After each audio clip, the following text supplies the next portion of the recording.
Alright, buckle up, because this is one of those stories that feels like a political thriller mixed with real-life economic tension. If your audience doesn't stay till the end, then we didn't do our job right. Let's punch this up and make it unskippable.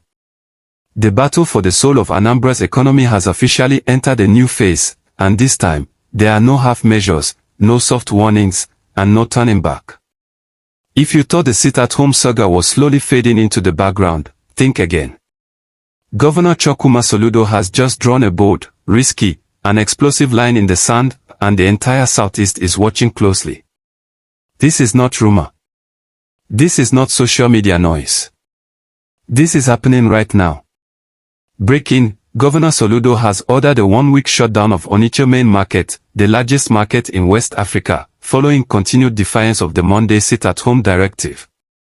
We are bringing you this update straight from the heat of Anambra State, Monday, January 26, 2026, and the atmosphere is tense. Earlier today, Governor Soludo made an unscheduled surprise visit to the iconic Onitsha Main Market. No announcement. No media parade. Just the governor showing up to see reality with his own eyes. What he saw shocked him. Or rather, what he didn't see. The market was silent. Stores locked. Shops sealed. A commercial giant reduced to a ghost town. Despite repeated assurances of security. Despite government appeals.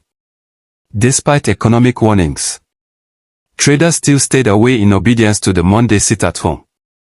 Standing inside those empty aisles, surrounded by aides, security officials, and cameras, Governor Soludo snapped. Enough was enough. He didn't sugarcoat his words. He described the continued shutdown as economic sabotage, a quiet rebellion against progress, and a dangerous habit that is bleeding the state dry. Then came the hammer. He announced that Onitsha Main Market would be sealed completely for the rest of the week. No trading tomorrow. Not Wednesday. Not Thursday.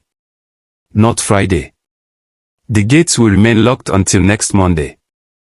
Security agencies have already moved in. Police and military personnel are now cordoning off the market. No entry. No exit. No business.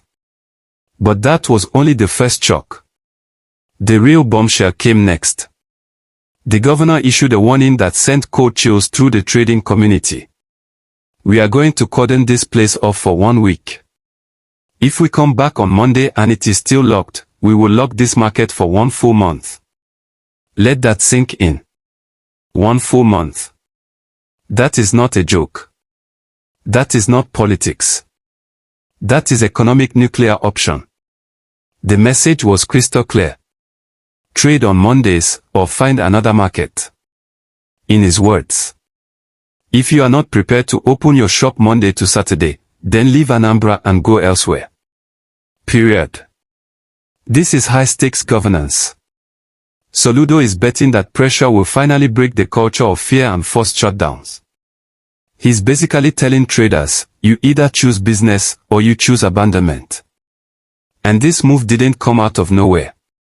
Just days ago, the state government warned civil servants that salaries could be deducted if they keep skipping work on Mondays. The administration is clearly launching a full-scale offensive to reclaim normal economic life. They believe security has improved and that continued lockdowns are now doing more harm than protection. But here's where the tension explodes. The other side has already responded.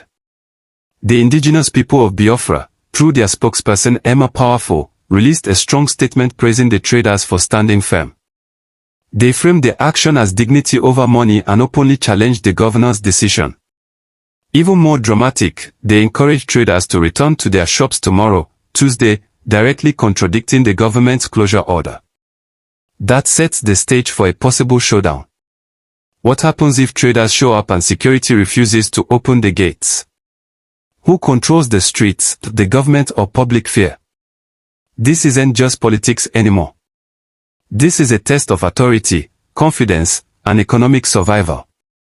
Now let's talk money, because this part is serious. Onitsha Main Market is not just any market. It is the commercial heartbeat of the Southeast. Shutting it down for a week could cost billions of naira in lost transactions, disrupted supply chains, delayed imports, and stalled businesses. Thousands of families depend on daily trading for survival. But Soludo seems convinced that short-term pain is worth long-term stability.